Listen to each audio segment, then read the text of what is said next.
The surgical lights burned bright above the operating table, flooding the room with a sterile glow.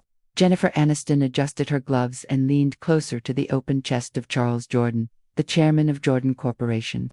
Every movement of her hands was precise, steady, practiced. Her patient's heartbeat fluttered faintly across the monitor, a fragile rhythm on the edge of collapse. "Scalpel," she said firmly, and the nurse pressed the instrument into her palm. The room was silent except for the rhythmic beeping of the machines. Everyone knew this was no ordinary surgery.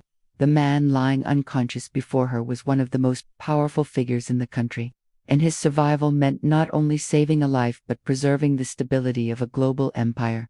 Jennifer's eyes narrowed with determination. "Focus, he is just another patient.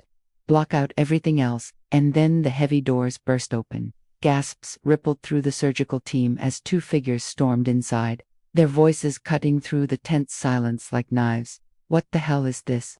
one of the nurses hissed, alarmed. "This is a sterile room," but it was too late.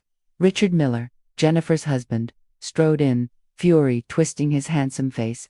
At his side clung Olivia Scott, her glossy hair tucked neatly into a surgical cap she clearly had no right to wear. Jennifer froze, her scalpel hovering over the delicate tissue. "Richard," she breathed, disbelief flooding her. Richard's voice was loud, sharp, and dripping with venom. "How dare you come here and pretend to be some virtuous savior? Everyone needs to know who you really are." The anesthesiologist looked up nervously. "Dr. Miller, please, this is an operating theater. You can't." Richard slammed a folder onto the metal tray beside the patient. A crisp stack of papers slid out, fluttering like a death sentence. "Divorce papers," he spat. "You think you can cheat me, humiliate me, and still walk into this hospital like you're untouchable? No, Jennifer, today, your mask comes off." Jennifer's pulse hammered in her ears. "Not now, not here." She glanced at the fragile body beneath her hands. The chairman's chest cracked open, his heart exposed. His life depended on her complete concentration. Yet here was her husband, tearing her world apart in front of the entire surgical team. Olivia stepped forward, her voice dripping with false sweetness. "Poor Richard. He gave you everything, and how did you repay him? With lies? With betrayal? Everyone deserves to know the truth." The nurses shifted uncomfortably, unsure whether to intervene or stay silent. Whispers spread like wildfire among them. Affair, betrayal, divorce. Jennifer's throat tightened, but she forced herself to breathe. "No, I will not let them break me. Not in front of my patient. Not while a life is in my hands." "Retractor," she said calmly, ignoring Richard's furious glare. The nurse hesitated, torn, then handed her the instrument. Jennifer's hands did not shake. She leaned in, carefully repairing a torn vessel, her focus unwavering despite the chaos exploding around her. "Are you serious right now?" Richard roared. "You're just going to ignore me?" Jennifer didn't look up. Her voice was steady, almost cold. "There is a man's life on this table, Richard. I suggest you step aside." That only enraged him further. He grabbed the papers from the tray and shoved them toward her face. "Sign it now, or I'll tell every reporter outside exactly what kind of woman you are." The team gasped again. Even the steady beeping of the monitor seemed to falter. Jennifer inhaled deeply, stitched the final suture, and only when the bleeding had stopped did she lift her gaze. Her eyes met Richard's. They were calm, icy. "Fine," she said quietly. Gasps. Shock. Even Olivia faltered for a second. Jennifer pulled off one glove, reached for the pen, and scrawled her name across the line. She placed the papers back into Richard's trembling hands. "There," she whispered. "You win." Then, without another word, she turned back to the operating field, slid on a fresh glove, and finished closing the wound.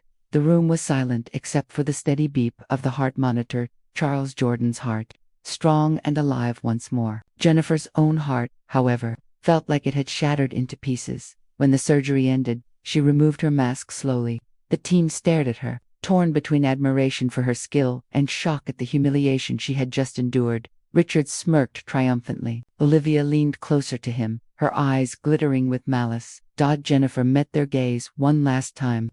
Her voice, soft but cutting, filled the room. "You came here to ruin me," she said. "But remember this today. I saved a man's life. What did either of you do?" She stripped off her gown, left it on the tray, and walked out, her back straight despite the crushing weight in her chest. Behind her, Richard's voice echoed with rage, but she didn't turn back. For the first time, she realized her life as she knew it was over. And yet, somewhere, in the sterile quiet of the hospital corridor, a strange thought flickered in her mind. Maybe this ending is also the beginning. The operating room was a place where silence reigned, broken only by the steady beeping of the heart monitor and the muted commands of the surgical team. For Jennifer Aniston, it had always been a sanctuary, a sacred ground, where life and death danced on the blade of her scalpel. Tonight, it was no different. The chairman of Jordan Enterprises, one of the wealthiest and most powerful men in America, lay unconscious on the table, his chest opened, his heart fragile in her hands. Every breath the man took depended on her precision, her skill, her focus. "Clamp," Jennifer said firmly, her voice steady despite the tension that tightened her chest. Sweat dampened her brow beneath the surgical mask. The nurse obeyed, placing the instrument in her gloved hand. The room was taut with anticipation. Every eye locked on her as she worked to mend the frail muscle of the billionaire's heart. She had done countless operations, but this one carried weight beyond medicine. If she succeeded, it would not only save the chairman's life but also secure her standing as one of the top cardiothoracic surgeons in the country. If she failed, she refused to let her mind wander there.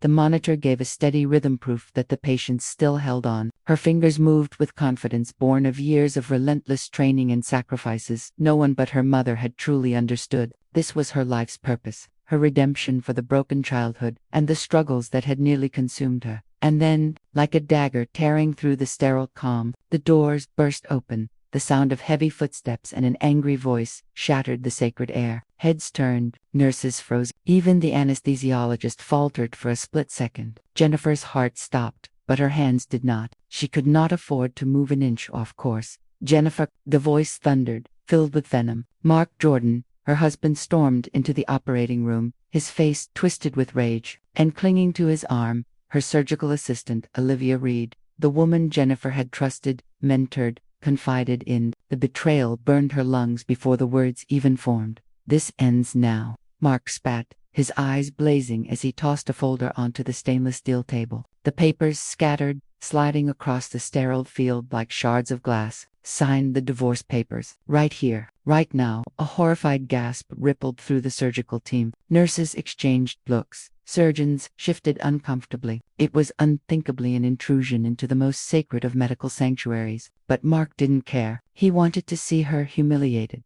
broken. Jennifer's mind screamed at the injustice, but her body moved on autopilot. She tightened a stitch, checked the flow of blood, adjusted the clamp. She could not falter, not with a man's life in her hands. "Scalpel," she ordered calmly, as if nothing had happened. But Mark wasn't finished. Olivia stepped forward, lips curved into a cruel smile beneath her mask. "You should focus on your patient, Dr. Aniston," she sneered. "This may be the last time you ever step foot in this hospital." Jennifer swallowed, keeping her eyes fixed on the beating heart before her. Her hands did not tremble, though every muscle in her body screamed with rage and humiliation. "You are contaminating my ore," she said, voice like steel. "Leave, now." Mark laughed bitterly. "Or what? You'll throw me out. You're nothing without me, Jennifer. Nothing. And soon, the whole world will know what kind of woman you really are." The nurses shifted nervously. The anesthesiologist glanced at Jennifer, silently pleading for her to say something, to make this madness stop. But Jennifer knew that responding would give Mark power. Silence was her weapon. Focus was her armor. She forced herself to ignore him, guiding the needle through fragile tissue, tying the suture with the precision of a woman who would not let the world see her bleed. Minutes passed like years. Finally, the rhythm on the monitor steadied. The chairman's heart was beating strong again. Relief swept through the team. A collective breath released. She had saved him. Jennifer straightened, her eyes finally meeting Mark's across the sterile battlefield. In that moment, her gaze was not one of defeat, but of defiance. She reached for the folder, flipped open the divorce papers with gloved fingers, and without hesitation, she signed her name in bold strokes, right there in the operating room. With her patient's life still tethered to machines, the room fell into stunned silence. Mark smirked, certain he had won. Olivia clung to his arm triumphantly, but Jennifer, still in her blood-stained scrubs, handed the signed papers back to him with steady hands. "There," she said coldly. "You wanted my signature. You have it. Now get out of my ore before I have security drag you out." For the first time, Mark faltered. The fire in his eyes flickered, confused by her composure. He had expected tears, begging, perhaps a collapse. Instead, she had given him nothing, no satisfaction, only the chilling dignity of a woman refusing to break. He sneered, covering his uncertainty. "This is the end for you, Jennifer, you'll see." And with that, he stormed out, dragging Olivia with him. The doors slammed shut, but the echo of his venom lingered in the sterile air. Jennifer exhaled slowly, her body trembling beneath the mask she wore so tightly. She glanced at the chairman, still alive because of her hands, her focus, her refusal to crumble. Around her, the staff looked at her with awe, pity, and something else, respect. But Jennifer knew, deep down, that the true storm had only just begun. The news spread faster than wildfire. By dawn, the next morning, every corridor in St. Mary's Hospital buzzed with whispers. Doctors leaned close in break rooms. Nurses gossiped in hushed tones at the nursing stations. Interns scrolled through their phones with wide eyes. Jennifer Aniston, once the hospital's pride, the youngest chief surgeon in its history, had been publicly humiliated in her own operating room. The scandal was on everyone's lips. She signed divorce papers during surgery. Her husband exposed her affair with her assistant. She only kept her position because of her patient's influence. Each retelling grew more grotesque, more twisted, further from the truth. Jennifer's reputation, once built on years of discipline and sacrifice, was shredded overnight. When she stepped into the hospital that morning, the silence was deafening. Colleagues who had once greeted her with respect now averted their eyes. The chief administrator approached, avoiding her gaze as he handed her a sealed envelope. "Dr. Aniston," he muttered, "the board has decided, in light of recent events, you are suspended until further notice." Her throat tightened. She wanted to scream, to demand justice, but all she did was nod and walk away, clutching the envelope like a brand upon her soul. Her heels echoed in the hallway, each step a reminder that the place she had once called her temple was no longer hers. Outside, the press was waiting. Cameras flashed like lightning, microphones shoved in her face. "Dr. Aniston, is it true your husband caught you cheating in the OR? Are you being forced to resign? Did Chairman Richard Jordan's life-saving surgery happen under compromised conditions?" Jennifer kept her head high, but her insides burned with shame. She pushed through the crowd, every flashbulb feeling like a scar etched into her skin. When she reached the sanctuary of her home, hoping for solitude, she found Mark waiting. Her husband's soon-to-be ex-husband stood in the doorway of the house they had once shared, flanked by movers carrying boxes. "You don't live here anymore," he said coldly, tossing her a set of manila folders. "The deed is under my name. Pack your things and leave." Jennifer's breath caught. The house wasn't just walls and furniture, it was years of memories. Her mother's keepsakes, the only place she had ever felt safe after her grueling shifts. "Mark, you can't." "I can," he cut her off sharply, lips curling with cruel delight. "And I have. Everything here is mine. You're nothing now. Not a doctor, not a wife, just a disgrace." Behind him, Olivia Reed appeared on the staircase, wearing Jennifer's silk robe as if to mock her further. She leaned against the railing with a smug smile. "You should go, Jennifer. This isn't your home anymore." The betrayal stabbed deeper than any scalpel could. Her chest ached, but no tears fell. She would not give them the satisfaction. Without a word, she walked past them, climbed the stairs, and gathered her belongings into 2 small suitcases. Years of marriage, stripped down to nothing but what she could carry. As she came back down, Mark stood in the foyer, arms crossed, eyes cold. "You wanted to choose your career over me. Now you have neither." Jennifer paused, suitcase handle tight in her grip. For a moment, she wanted to scream at him, to tell him the truth, that she had never betrayed him, that she had given everything to save their marriage and her patients. But what good would it do? He had already judged her guilty, already cast her aside. She walked past him, the door slamming shut behind her. The autumn wind bit at her skin as she stepped into the street, carrying her suitcases into a world that no longer had a place for her. Her phone buzzed with message after message, journalists, colleagues, even so-called friends demanding to know the truth. She ignored them all. By the time she reached her mother's small townhouse across the city, her strength had all but evaporated. Her mother, frail yet fierce, opened the door and took one look at her daughter before pulling her into a tight embrace. "Jennifer," her mother whispered, stroking her hair as if she were still a child. "My brave girl." For the first time since the nightmare began, Jennifer allowed herself to break. She sank to her knees, clutching her mother as sobs racked her body. The weight of humiliation, betrayal, and loss poured out in waves she could no longer contain. That night, she sat on the edge of her childhood bed, staring at the shadows on the wall. Her hands that had once saved lives, trembled uselessly in her lap. Everything she had built was gone. Her career, her marriage, her home, her dignity. She had been stripped bare, cast into a pit so deep she could not see the light above. Yet as her tears dried on her cheeks, a spark flickered inside her chest. A fragile ember, but it was there. They thought she was finished. They thought she would crawl away, broken. But Jennifer Aniston was not done. Not yet.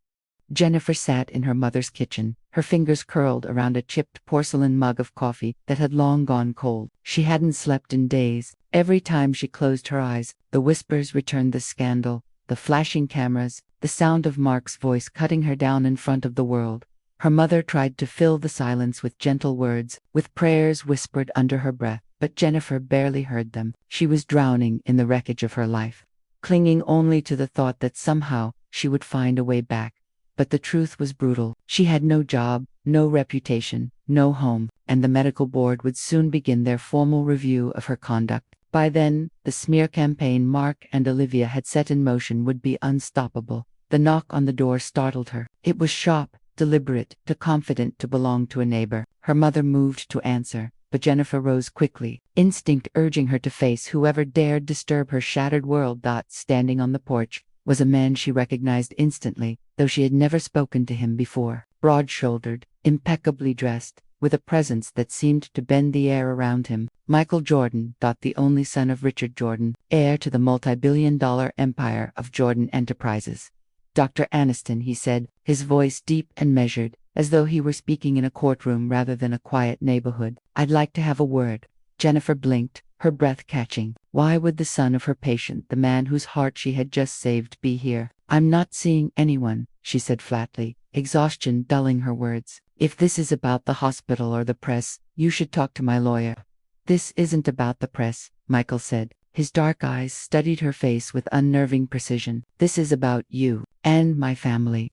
Against her better judgment, Jennifer let him in. He stepped into the modest kitchen, looking strangely out of place against the peeling wallpaper and worn wooden chairs. Her mother fussed nervously, but Jennifer gestured for her to leave them alone.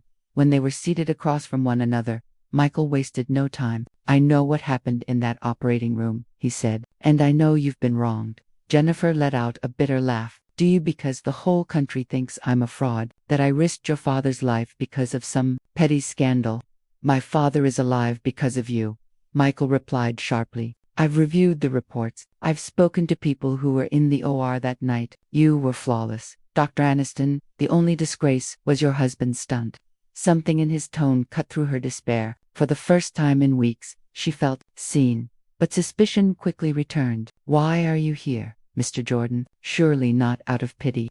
"You're right," Michael said. He leaned forward, his gaze steady, commanding. "I don't do pity. I do business. And right now, you and I have a common interest."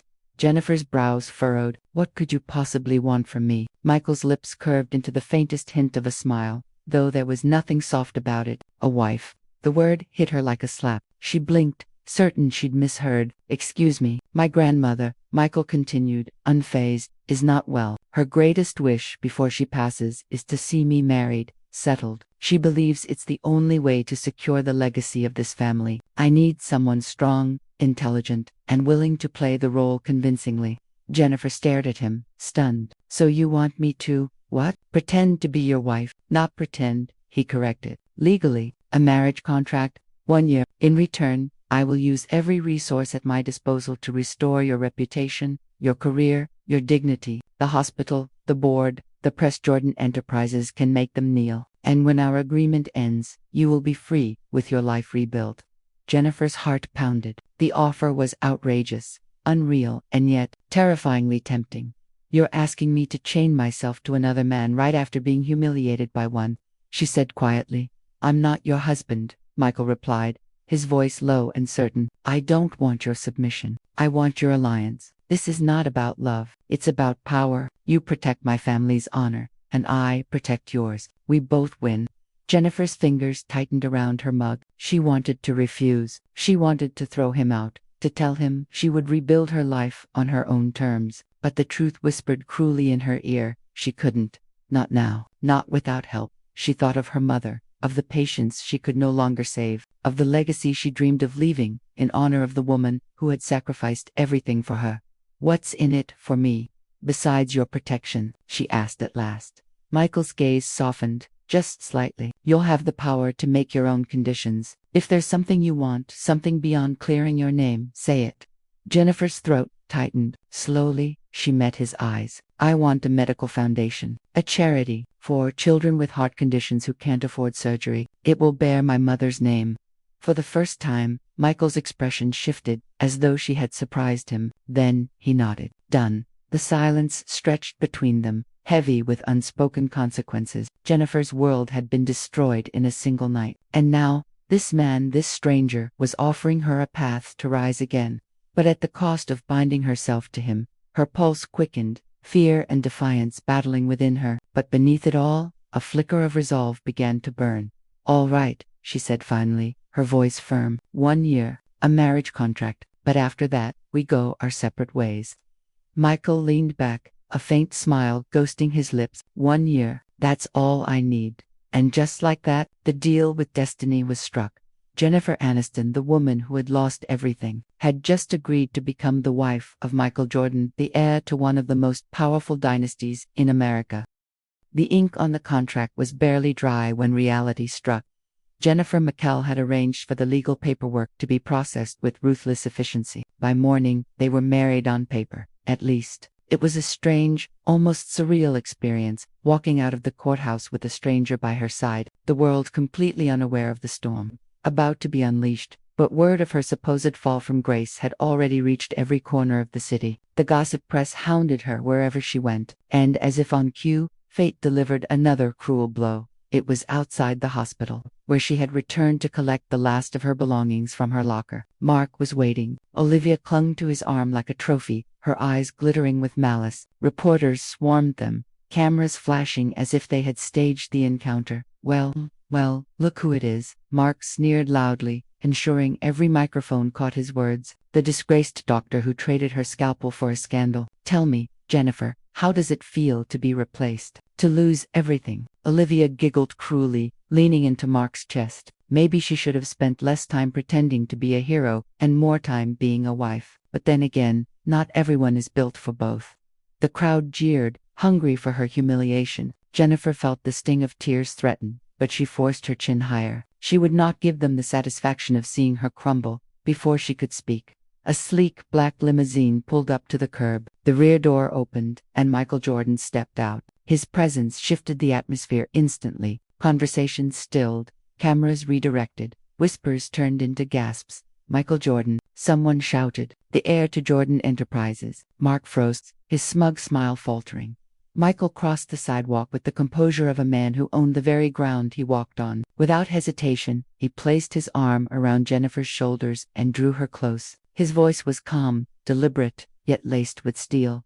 "Allow me to correct the narrative," he announced, his eyes sweeping over the reporters. "Dr. Jennifer Aniston is not disgraced. She is my wife. As of yesterday, she is Mrs. Jennifer Jordan." The crowd erupted in chaos. Shouts, gasps, flashes of light. Mark's jaw dropped, his hand tightening on Olivia's arm, as though to ground himself. Michael's gaze landed on him, sharp as a blade. "And if anyone dares to slander her name again, they will answer not only to me, but to Jordan Enterprises. Consider this your one warning." Jennifer's heart pounded as he led her into the limousine. For the first time since her downfall began, she felt shielded, and yet, the reality of her new life was only beginning to sink in. The Jordan estate loomed like a fortress on the outskirts of Manhattan, an expanse of marble and glass that whispered of generations of wealth and power. Jennifer had never stepped into a world so vast, so intimidating. As the limousine pulled into the circular driveway, her pulse quickened. She wasn't just meeting Michael's family, she was meeting Eleanor Jordan, his grandmother, the matriarch who had built much of the empire with her iron will. "She's old-fashioned," Michael said as they walked through the grand foyer, its ceilings painted with frescoes, its chandeliers glittering like frozen stars, and sharp, Don't expect her to welcome you with open arms. She will test you. That's the only way she measures character. Jennifer swallowed, nerves twisting in her stomach. She had faced death on operating tables, stared down the collapse of her career, endured betrayal and humiliation. And yet, somehow, the thought of disappointing this woman terrified her. Eleanor Jordan sat in the drawing room, a silver-haired queen in a high-backed chair, her cane resting against the armrest. Her eyes, sharp and unyielding, studied Jennifer the moment she stepped inside. "So," Eleanor said, her voice both frail and commanding, "this is the woman my grandson claims as his wife." Jennifer bowed her head slightly. "Mrs. Jordan, it's an honor to meet you." "Honor?" Eleanor's lips curved faintly, though not with kindness. "Do you know what honor means, child? It means loyalty, sacrifice, duty, qualities that cannot be bought or faked. Tell me, why should I believe you possess them?" Jennifer hesitated, but only for a heartbeat. She lifted her chin, meeting the matriarch's piercing gaze. "Because I know what it's like to lose everything," she said steadily. "And because I know what it takes to build again from nothing. My loyalty, my sacrifice, they've already been tested. And I am still standing." The silence that followed was suffocating. Then, Eleanor's cane tapped the floor once, sharp as a gavel. "You speak like a woman forged in fire," she said slowly. "Good. The Jordan name cannot be carried by the weak." Relief flickered through Jennifer, but it was short. Eleanor leaned forward, eyes narrowing. "But words are not enough. If you are to be my grandson's wife, if you are to stand beside this family, you must prove yourself. There will be events, trials, scrutiny. Society will watch you, and if you fail, you will not only ruin yourself, you will ruin him." Jennifer felt the weight of the challenge press onto her shoulders, yet beneath it, something fierce stirred in her chest. She would not be crushed again. "I understand," she said firmly, "and I won't fail." For the first time, Eleanor's expression softened, just slightly, a glimmer of respect. "Very well," the matriarch said, "we shall see." That night, as Jennifer stood on the balcony of the estate, gazing out over the glittering skyline, Michael joined her. "You handled her better than most," he remarked. "She terrifies me," Jennifer admitted, exhaling, "but I suppose so did my first surgery, and I survived that too." Michael's lips curved into the faintest smile. "Survival isn't enough anymore, Jennifer. From now on, you don't just survive, you rise." Jennifer turned her gaze to the city lights, her resolve hardening. She had been cast into the fire. Now she would rise from the ashes. The Jordan estate felt less like a home and more like a carefully composed photograph of power, columns of white stone, manicured hedges trimmed to geometric perfection, windows like dark, patient eyes watching the city beyond. Jennifer stepped from the limousine and felt the marble under her heels, felt the weight of every camera flash that had once been aimed at her humiliation.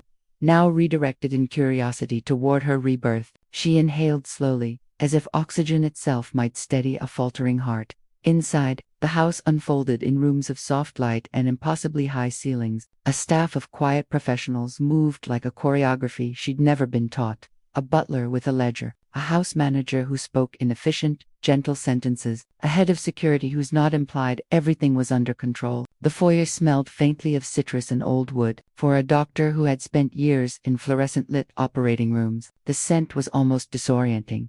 "You'll be in the guest wing," the house manager said, leading her down a hallway hung with ancestral portraits, men and women who had once defined the family's power. "We've prepared a suite for you. Your wardrobe is in the east dressing room. Miss Eleanor will receive you later." Jennifer listened, nodding politely. Each step echoed slightly, the sound of someone moving through a world that had rules she had yet to learn. When the door to the suite opened, the sight of soft linens and a view that stretched to the river made her feel both small and curiously buoyed. The room was beautiful in a way that assumed beauty as a right, not an achievement.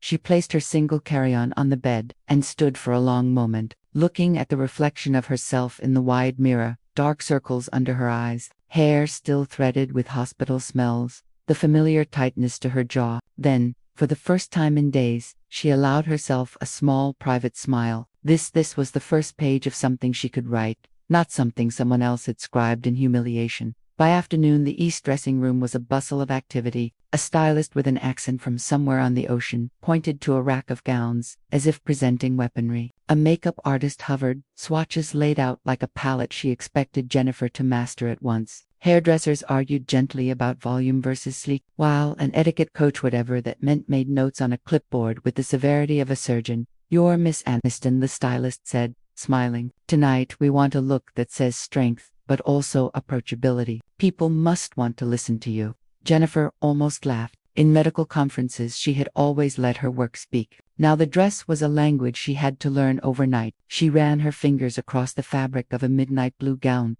heavy enough to fall into a posture, light enough to move in. It was not the gown that made her uneasy. It was the idea that with the right dress, the right smile, she could rewrite what people believed about her. "Will it be performative?" she asked softly, watching her own hand in the folds of silk. The makeup artist paused, then said, "All of it is performance, if you let it be. But the truth underneath, that's what people really hear." She tapped Jennifer's chest gently, as if emphasizing a lesson she had learned in front of mirrors as well. Jennifer's throat tightened. She had never wanted to perform. She wanted to work, to fix hearts and mend broken ones. And now she realized she had to make people feel safe with her again, by way of an appearance. Michael appeared at the doorway as if summoned by the very idea. He'd been absent much of the damn meetings calls, the responsibilities of an heir, but his presence now felt like a subtle exhale. He touched the back of the gown where the seam met, his fingers almost reverential. "You look like someone who's about to change people's idea of what a surgeon can be," he said quietly. His voice was steady, measuring, the way it had been the night he put the contract on the table. He was not he was solid, protective. Jennifer met his eyes. "Do I have to smile like an invitation?" "You can smile like you mean it," he corrected. "People sense authenticity more quickly than they sense perfection." He paused, then added, softer, "Tell them the truth. Speak about the foundation. Don't let the headlines be the loudest voice in the room." She had prepared words, of course notes scribbled on hospital stationery the night before, phrases practiced aloud in front of the sink at her mother's house. But the thought of standing before socialites and donors was different from standing before a room of surgeons. For her patients, she would be precise. For donors, she had to be persuasive. The hairdresser caught the hem of the gown and stepped back. "We'll do a soft wave," she said. "Nothing overpowering, elegant. You'll want to move, not be moved."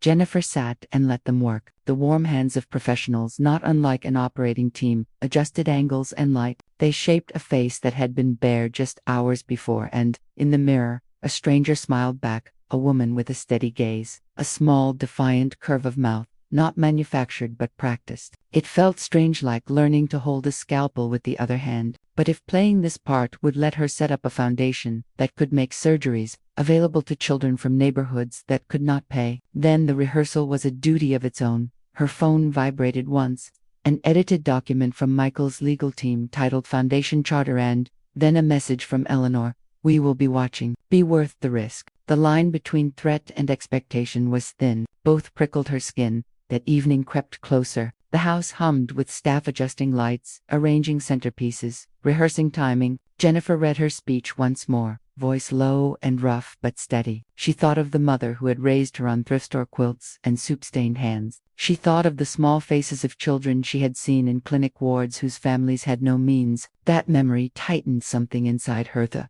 reason that had made her endure grueling nights in residency, the reason she took this deal at all. When the car pulled up, the sky above Manhattan was a slate of purple, slowly surrendering to night, the city's lights prickling like distant stars. Michael offered his arm. She took it, not because she needed him to open doors, she could open them herself now, but because every step forward would be watched. And there was strength in a united front. As the limousine slid into traffic, the house receded behind her. The gown rustled softly with each breath. For a fleeting second, she allowed herself to imagine the night ahead. Polite applause, glass clinking, the sound of wallets opening. But beneath that, she vowed, would be truth, surgical, uncompromising, the kind that healed. This rebirth, she decided, would not be just for show. It would be a platform, and she would use it.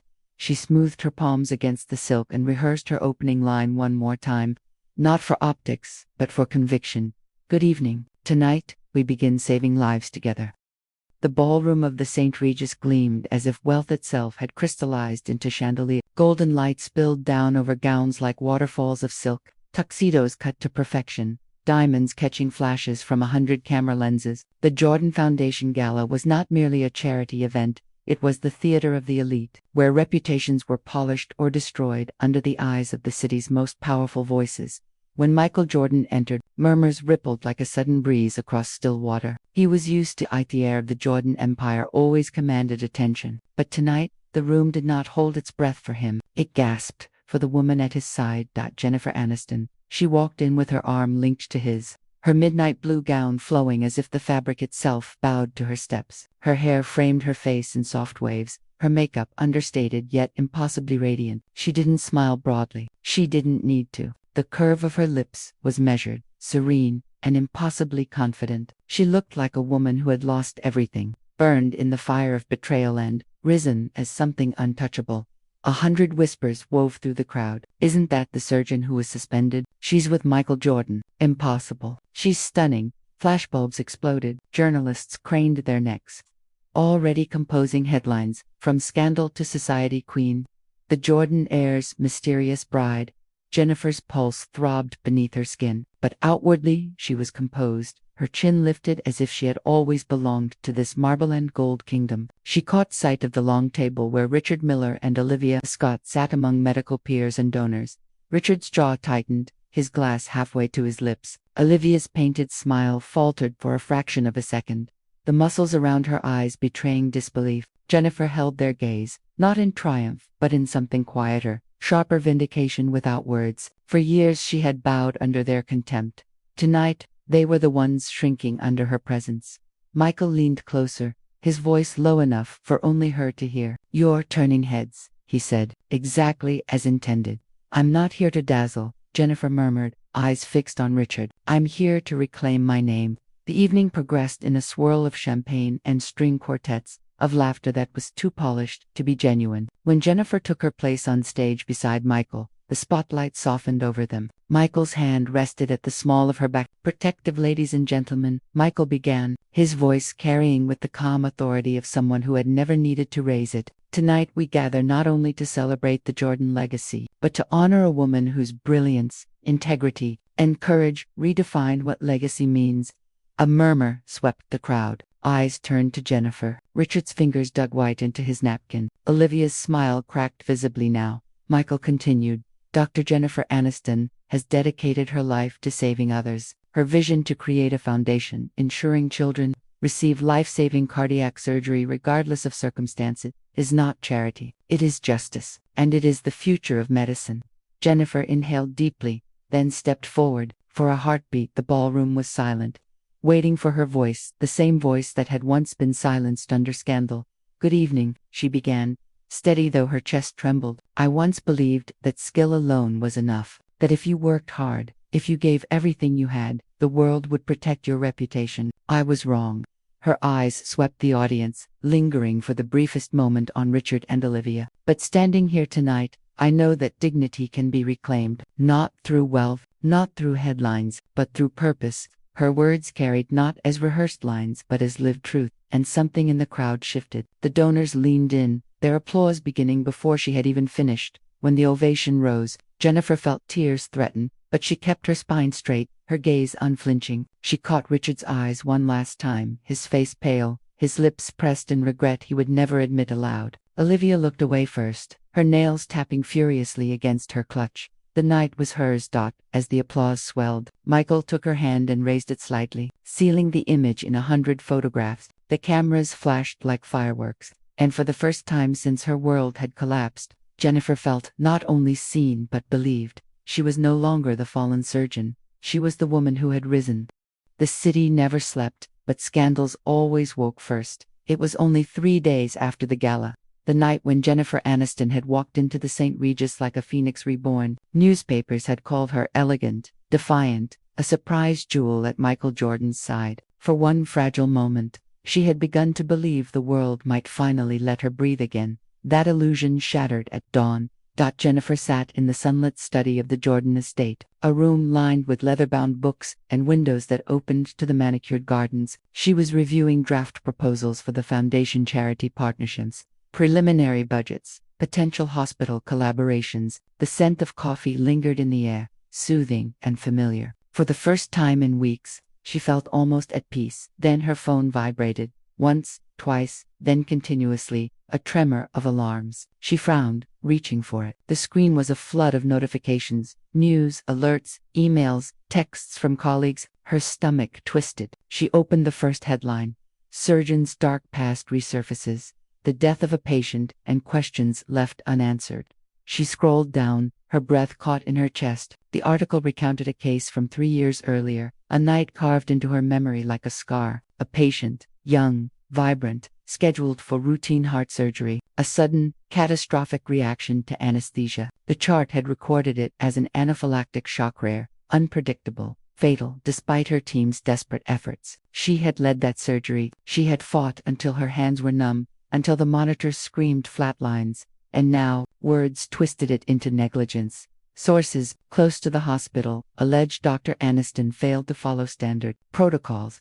Questions remain as to whether the death was preventable. Was the Jordanaires' new wife hiding a scandal all along? Jennifer's blood ran cold. She clicked another article, and another. Each one repeated the same accusations, copied and magnified. Blogs carried it, television anchors debated it, social media hashtags exploded like fire across the internet. Her trembling hand set the phone down, but the words echoed inside her skull. Negligence, cover-up, blood on her hands. The room suddenly felt suffocating. She pressed her palms against the desk, trying to steady her breath. She had lived through that night 1,000 times in her nightmares, questioning every decision she'd made, but an internal review had cleared her. The hospital board had called it unavoidable. She had believed, naively, that truth was enough. Now truth was buried under noise, across town. Richard Miller leaned back in a private club's leather armchair, a glass of scotch in hand. His expression was one of smug satisfaction. Beside him,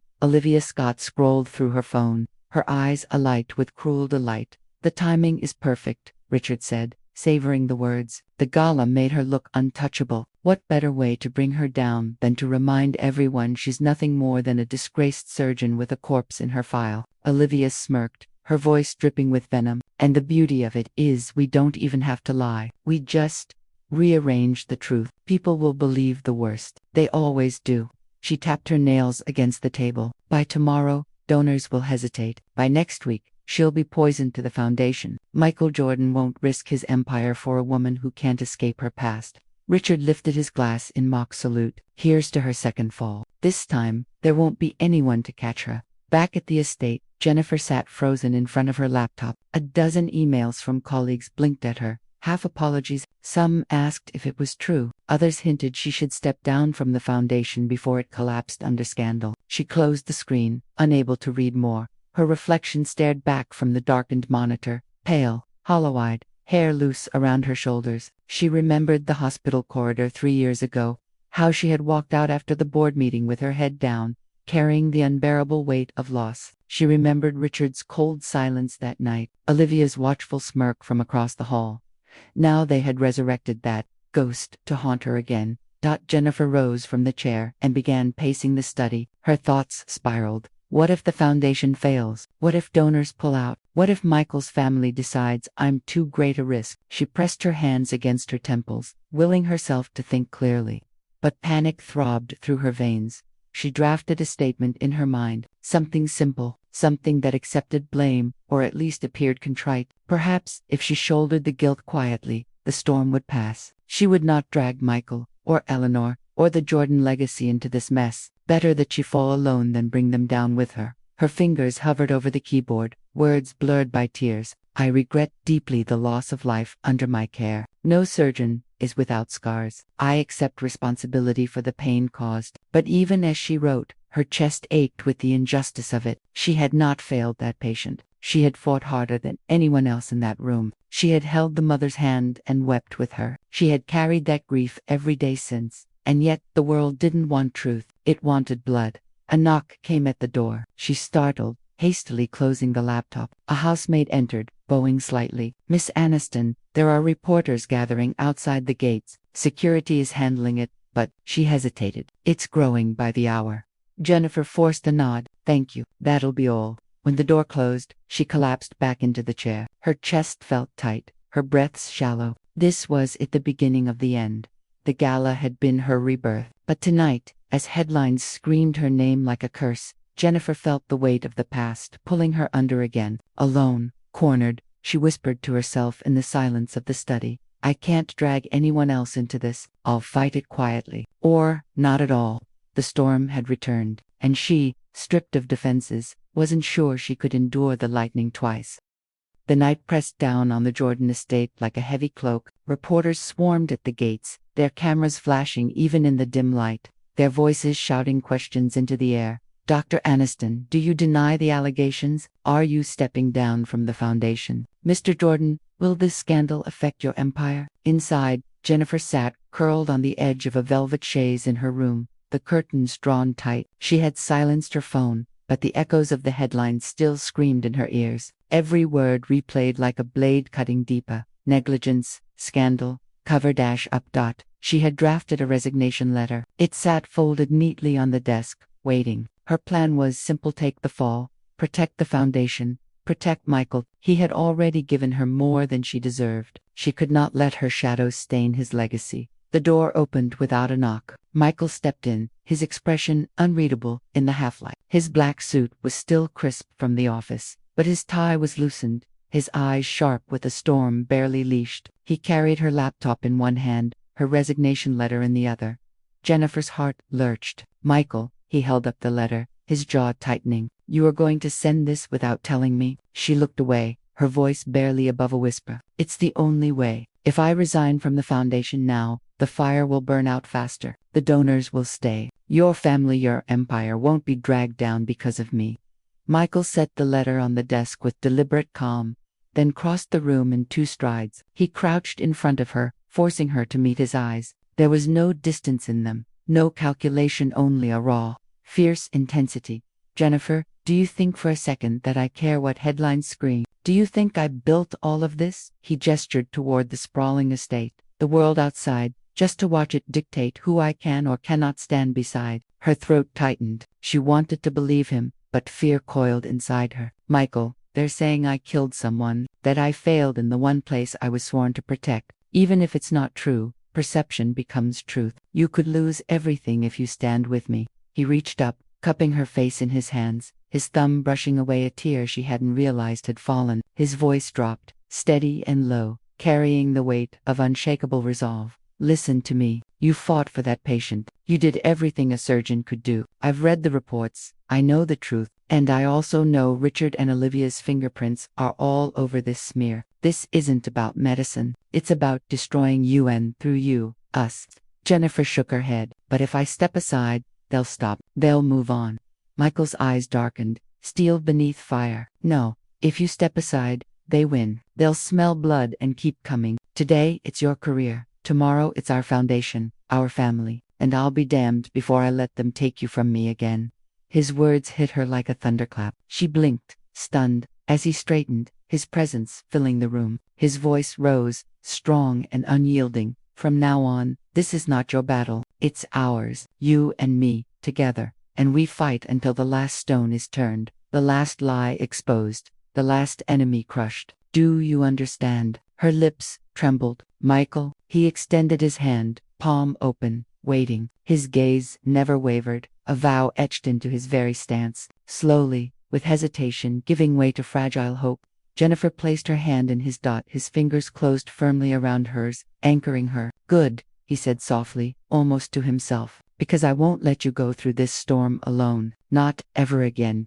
For the first time in days, air filled Jennifer's lungs without burning. The weight pressing down on her chest lifted, just slightly, replaced by the heat of his resolve. Tears blurred her vision, but these were different tears, not of despair, but of relief, of something dangerously close to belief. Michael turned toward the window, where faint flashes of cameras lit the night like lightning. His jaw clenched. Tomorrow morning, we hold a press conference. Not US. I'll stand beside you, and the world will hear the truth from our mouths, not from cowards hiding behind headlines. Jennifer's eyes widened. A press conference, Michael. The media will devour us alive. They'll twist every word. Let them try.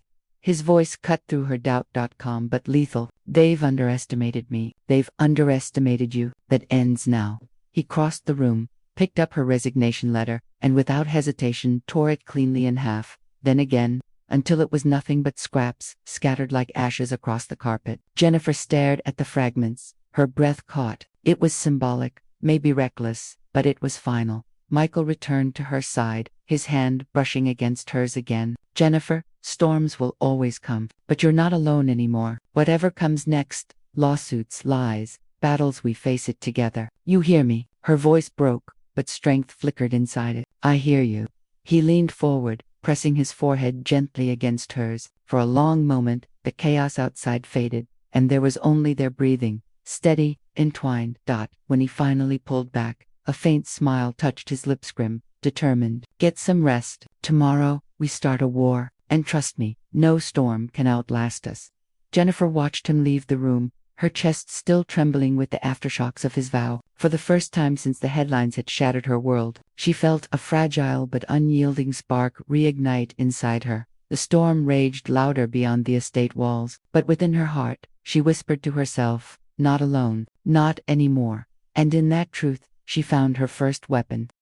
The morning sun broke over Manhattan like molten gold, but for Jennifer Aniston, the light felt harsh, merciless. She stood at the vanity in her suite inside the Jordan estate, staring at her own reflection. The face that looked back at her was pale, taut with exhaustion, yet her eyes carried a fire she had thought extinguished. Michael appeared behind her, his reflection tall and steady, his presence filling the room like an anchor. He adjusted his cufflinks with deliberate calm, but his gaze softened when it fell on her. You don't have to be perfect, he murmured, his voice low but resolute. You just have to be true. Jennifer exhaled slowly, turning to face him. And if the truth isn't enough, Michael's jaw tightened, then I'll make it enough.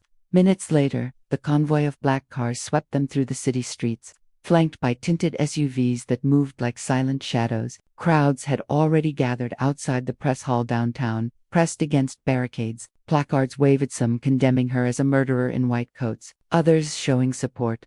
Justice for Dr. Aniston. The air buzzed with hostility, curiosity, and the electric hunger of a scandal. Inside, the press hall was a lion's den, rows of journalists, photographers, and cameras poised like weapons. The podium stood at the front, branded with the Jordan Global emblem, flanked by two flags. When Jennifer and Michael walked in together, hand in hand, a collective gasp rippled through the room. Flashbulbs exploded like lightning. Voices erupted all at once, the questions cutting and sharp. Dr. Aniston, did you cover up a patient's death? Mr. Jordan, are you sacrificing your reputation for a scandalized woman? Was the marriage a publicity stunt? Jennifer froze under the onslaught, her throat tightening. But then she felt Michael's hand squeeze hers, a firm, unyielding reminder. She turned, saw the calm steel in his eyes, and found her ground again. Michael stepped forward first, his presence commanding instant silence. Good morning. You've heard 100 lies in the last 48 hours. Today, you'll hear the truth. His voice rang deep, controlled, yet sharp enough to cut through the clamor.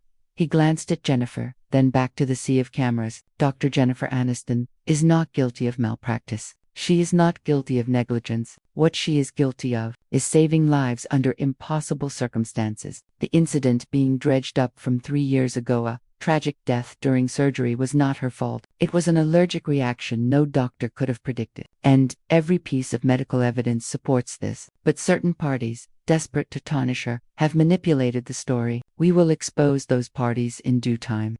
The hall buzzed with murmurs, but Jennifer felt the weight of his words settle into her bones. He wasn't just defending her, he was staking his empire, his family name, on her. Jennifer stepped up to the podium next. Her palms trembled, but when she spoke, her voice was steady. I became a surgeon because I believed in second chances, because I believed no life should be discarded without a fight. That night, 3 years ago, I fought for my patient until his last heartbeat, and losing him still haunts me. But medicine is not about gods. It's about human beings doing their best, even when the odds are merciless. I will not apologize for fighting for a life. Flashbulbs blinded her, but she continued, her gaze sweeping the room. What I will apologize for is allowing fear to silence me. I should have defended myself sooner. Instead, I let others write my story. That ends today. The room erupted with shouted questions, but one voice rose above the chaos. Dr. Aniston, are you saying someone is deliberately targeting you? Jennifer hesitated, but Michael stepped in, his tone edged with cold authority. "We are currently investigating the individuals behind this smear campaign. We already have evidence pointing to deliberate manipulation of records, and those responsible will face legal consequences." Gasps. Pens scribbled furiously. Michael's words weren't just defense, they were declaration of war. Jennifer took a breath and added, "This isn't just about me. Every doctor who has lost a patient knows the weight of grief and blame. If we allow false accusations to go unchallenged, if we allow lies to dictate the truth, then no healer will ever be safe to do their work. This fight is bigger than Jennifer, and it's about every hand that reaches into the dark, trying to pull someone back." The hall fell into silence for a heartbeat, the kind that hangs heavy before thunder. Then, applause broke not from all, but from enough. A ripple that grew, fractured the hostility. Supporters cheered from the back. Some journalists lowered their cameras, their expressions shifting from predatory to thoughtful. Michael placed a protective hand on Jennifer's shoulder as they stepped away from the podium together. The press surged with more questions, but the tone had shifted. Doubt had cracked, and with it, the enemy's hold. Outside the building, protesters still shouted, but now their cries were mixed, fractured. Some still hurled accusations, but others raised banners of support. One young woman reached out, her voice breaking as Jennifer passed. "My brother, you tried to save him. Thank you." Jennifer stopped, stunned. Tears blurred her vision as Michael guided her gently toward the car. For the first time, she felt the tide turn in, not fully, not yet, but enough to breathe. As the car doors shut, cutting off the chaos outside, Jennifer leaned back against the leather seat. She exhaled a shaky laugh, half disbelieving. "I thought they would eat me alive." Michael turned to her, his eyes fierce yet soft. "They tried, but you didn't break. You stood, and from here, we fight harder. The truth is on our side, Jennifer, and when the truth has us, no empire of lies can stand." She met his gaze, something steady and unstoppable burning in his expression, and for the first time, she allowed herself to believe not just in him, but in them. The storm was still raging, but the first cracks of light had pierced through, and together, they would force it wide open. The press conference had shifted the air. Not completely, storms still loomed overhead, but for the first time, Jennifer felt that the ground beneath her feet was not crumbling. The headlines the next morning were a mix of fire and light. Dr. Aniston denies wrongdoing. Michael Jordan stands by wife. Cover-up or conspiracy. Inside the Jordan Global Tower, however, the mood was nothing short of electric. Michael had summoned his top legal counsel, cybersecurity experts, and private investigators. A war room had been set up on the 27th floor, its glass walls filled with timelines, charts, and strings of data. Jennifer walked into the room at his side, still uneasy but steadier than she'd been in days. Screens flickered with medical records, media clippings, and digital trails. At the head of the long conference table, Michael stood like a general addressing his army. "Richard and Olivia think they've won," he began, his voice sharp with command. "They think by dragging Jennifer's name through the mud, they can fracture her, fracture us. But now, we fight back. I want every record, every detail of that night 3 years ago, re-examined. I want financial trails. I want communications. If there's a shadow they've crawled into, we'll drag them out into the light." His team nodded, already in motion. Lawyers flipped through files. Cyber experts tapped furiously at their keyboards, chasing IP addresses tied to anonymous blogs and rumor sites. Jennifer, though still overwhelmed by the scope of it all, found herself drawn to the documents laid out before her. Old medical charts, the official report from the fatal surgery, memos from hospital administrators. She traced her finger across the chart, the patient's vital signs spiking, then collapsing, and felt the sting of memory. A soft voice interrupted her thoughts. "Dr. Ennis, there was a nurse on duty that night, correct? Someone who witnessed everything." Jennifer's head snapped up. "Yes, Nurse Sarah Thompson. She was assisting in the OR, but after the death, she disappeared from the hospital. Rumors said she was pressured to leave quietly." Michael's eyes narrowed. "Find her." He looked to his head of security. "I don't care how far we have to reach. Locate Sarah Thompson. If she holds the truth, she could blow this open." As the team scattered to follow leads, Jennifer caught Michael's gaze. "You believe me without hesitation," she said quietly, almost in disbelief. He stepped closer, his voice dropping so only she could hear. "I don't need to believe, Jennifer. No one. And soon, the world will too." By nightfall, leads began trickling in. Cybersecurity had traced the origin of several defamatory articles back to shell companies linked to Olivia. The financial team uncovered strange transfers, large sums funneled through medical suppliers, connected to Richard's department at the hospital. The puzzle pieces were aligning, and the picture was damning, but the most crucial call came just past midnight. "Sir," Michael's security chief said, his tone tight. "We found her, Sarah Thompson. She's been living in Boston under a different name. She left medicine entirely." She was scared. Jennifer's breath caught. Scared of what? The man's eyes flickered with something grim. Of retaliation. She said she was threatened after the surgery, told to keep her mouth shut about what she saw. Michael's hand clenched into a fist. "Bring her here, safely. No one gets near her without my clearance."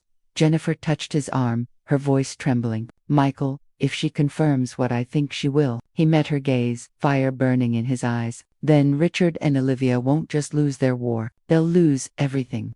The following evening, Sarah Thompson arrived at the Jordan estate. She was thinner than Jennifer remembered, her once bright eyes dulled by years of silence. But when she saw Jennifer, something broke. Tears welled up, and she whispered, "I should have come forward. I should have protected you." Jennifer shook her head gently. "No. You did what you had to, but it's not too late now."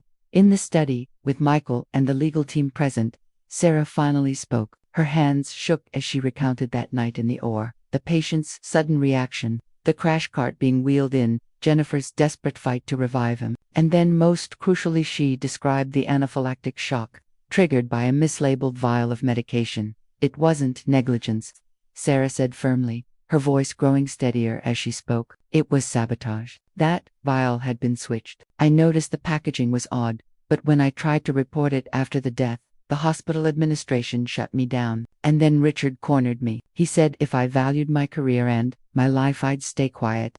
Gasps rippled around the room. Michael's jaw hardened, his hands braced on the table. "We have her testimony," he said coldly. "That's our dagger. With this, we don't just defend Jennifer, we strike back."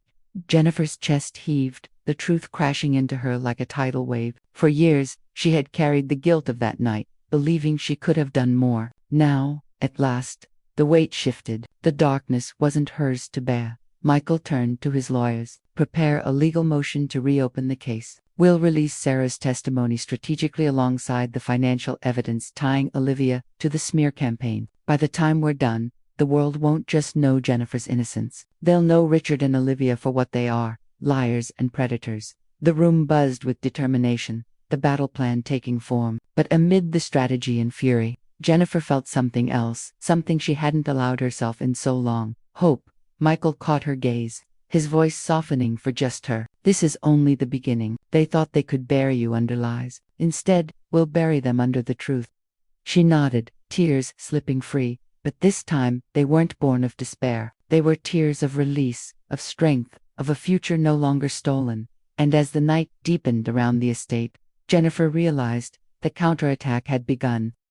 The courthouse was silent in a way that felt unnatural, as though the air itself held its breath. Reporters crowded outside, cameras poised like rifles, the weight of the city pressing against the marble walls. Inside, Jennifer Aniston sat between her legal counsel and Michael Jordan, her hands folded tightly in her lap. Her pulse drummed like a war drum in her ears. That it had been weeks of preparation, weeks of collecting every piece of evidence, every whispered truth Sarah Thompson had carried in silence. And now, the trial had reached its climax. Today, the world would either brand her a disgrace forever, or set her free. Michael leaned close, his voice steady against the rising tide of her nerves. "Look at me, Jennifer." She turned, her wide eyes locking with his. "You've already won," he whispered. "Whatever verdict is spoken in this room, the truth is on our side. And truth, no matter how long it's buried, always finds its way out." Her throat tightened, but she nodded. His words steadied her like a hand against a storm. The judge entered. The room rose. Silence fell again, heavy, unrelenting. The prosecution began. Their words sharp, clipped, accusing negligence, recklessness, a surgeon who played God and cost a man his life. Jennifer listened, her nails digging into her palms, but she refused to bow her head. Then came her defense. Her lawyer's voice carried with practiced power. But it was Sarah's testimony that shattered the room. Sarah stood trembling in the witness box, her eyes darting briefly to Jennifer before fixing on the judge. That night, Dr. Aniston fought harder for her patient than any surgeon I've ever seen. His death was not her fault. It was the result of a switched violent act of sabotage. I saw the label. I noticed it didn't match the lot we'd been using, but when I tried to report it, I was silenced, and I was threatened by Dr. Richard Cole. The courtroom gasped. Richard's face turned crimson, his mouth opening in protest, but the murmur of voices drowned him out. The judge hammered for silence. Sarah's voice grew steadier. I stayed silent because I was afraid, but I cannot allow an innocent woman to carry the burden of a crime she never committed. Jennifer's eyes blurred with tears. For the first time, the chains she had carried for 3 years cracked, fell away. Next came the digital evidence. Olivia's shell companies funding smear articles, anonymous payments traced back to Richard's accounts, damning messages between them plotting to finish what they started. Piece by piece, the walls closed in on her enemies. Michael sat rigid beside her, his expression carved from stone, his hand brushing hers under the tabula silent vow that he would never let her stand alone again. When the defense rested, the courtroom was electric, buzzing with the undeniable shift. Even the reporters scribbled furiously, sensing the fall of giants. The judge's ruling was sharp, clear, ringing through the chamber like a bell of justice. Dr. Jennifer Aniston is hereby cleared of all charges of malpractice. The court finds substantial evidence of deliberate sabotage, orchestrated by Dr. Richard Cole with the assistance of Ms. Olivia Brooks. This matter will be referred for criminal investigation. The gavel struck. Jennifer's breath broke free in a sob, her hands covering her face. Michael pulled her into his arms as the courtroom erupted, some in outrage, many in applause. Cameras clicked furiously, reporters shouted, but Jennifer heard none of it. All she could feel was the steady beat of Michael's heart against her cheek. Strong and unwavering. "You're free," he whispered into her hair. "It's over." She shook her head, tears streaming. "No, Michael, it's not just over, it's the beginning." Outside the courthouse, the scene was chaos. Protesters turned into supporters, chanting her name, holding signs that read "Justice for Jennifer." Reporters shouted questions, but for once, their words weren't knives, they were praises. They were acknowledgments. Richard emerged moments later, surrounded by guilt. His once pristine reputation lay in ruins, his name now dripping with scandal. Olivia clung to his arm, her face pale. Mascara streaked down her cheeks as the press swarmed, demanding answers she couldn't give. They were dragged into waiting police cars, their empire crumbling in the light of truth. Jennifer and Michael, meanwhile, walked hand in hand through the crowd, heads held high. The flashbulbs no longer felt like arrows, they were stars lighting their victory. One young girl in a white coat pushed forward through the throng, tears in her eyes. "Dr. Aniston," she cried, voice trembling, "because of you, I didn't give up on medicine. Because of you, I believe again." Jennifer stopped, stunned, then smiled through her tears. She reached for the girl's hands. "Never let fear steal your purpose," she whispered. The girl nodded, sobbing, as Jennifer and Michael continued toward their waiting car. That night, the Jordan estate glowed with light, but not for a gala or a facade of wealth. It glowed with celebration. The entire team gathered, glasses raised in triumph. Yet amid the cheers, Jennifer slipped away to the terrace, breathing in the cool night air. The city sparkled before her, alive and endless. For the first time in years, the future didn't terrify her, it called to her. Michael found her there, 2 glasses of champagne in hand. He offered one, his smile softer than she had ever seen. "To victory," he said. Jennifer lifted her glass, her smile breaking free. "To truth." Their glasses clinked, crystal against crystal, sealing the chapter. And as he pulled her gently against his side, Jennifer realized that victory wasn't just about clearing her name or defeating her enemies. It was about reclaiming herself, her life, her purpose.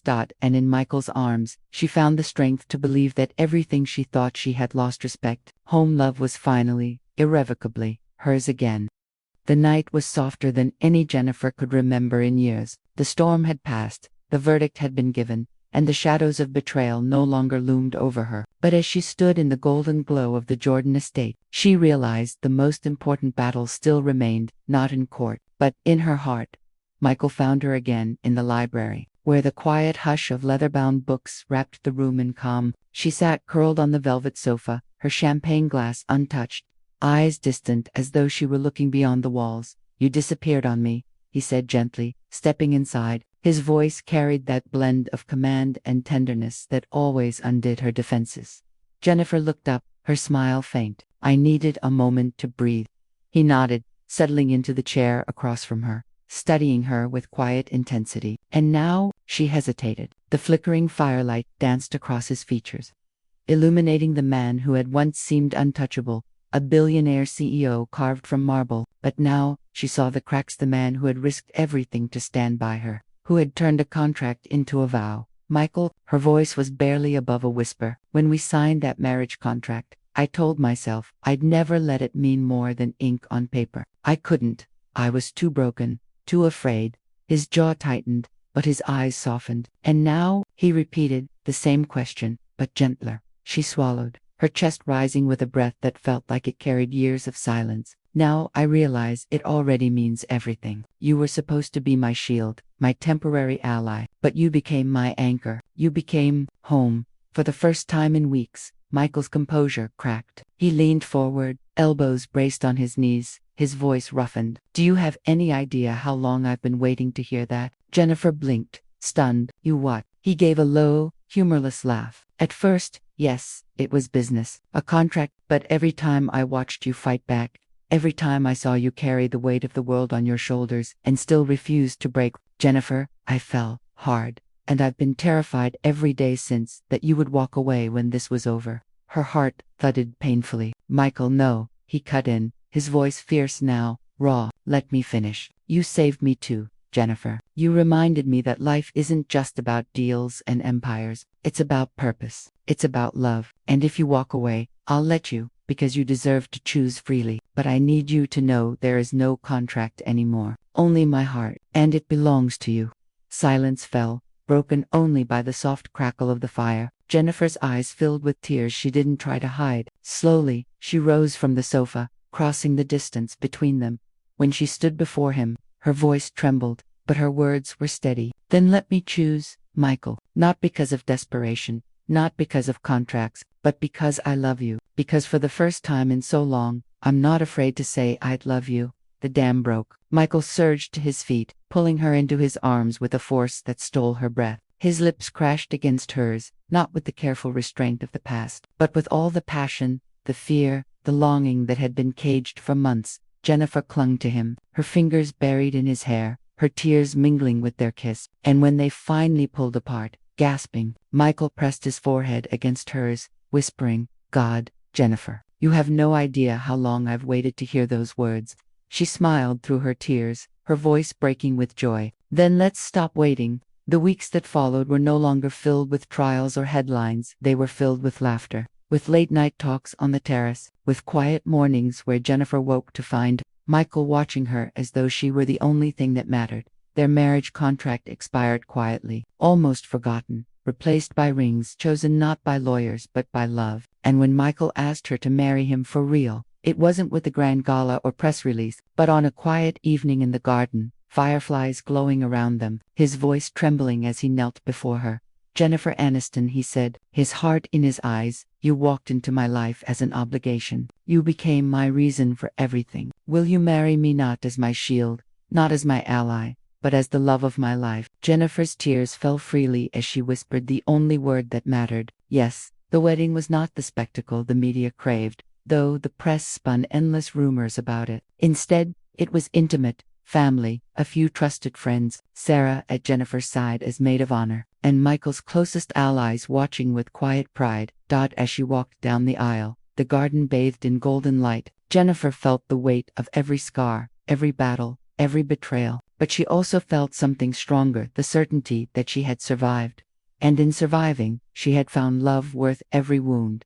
Michael's gaze never wavered from hers, and when they spoke their vows, there was no contract, no hidden agenda, only two hearts promising to stand together, no matter what storms the future held. I choose you, Michael whispered as he slipped the ring onto her finger. I choose you, Jennifer echoed, her voice breaking with emotion. The kiss that sealed their vows was not the desperate collision of survival, but the tender, fierce promise of forever.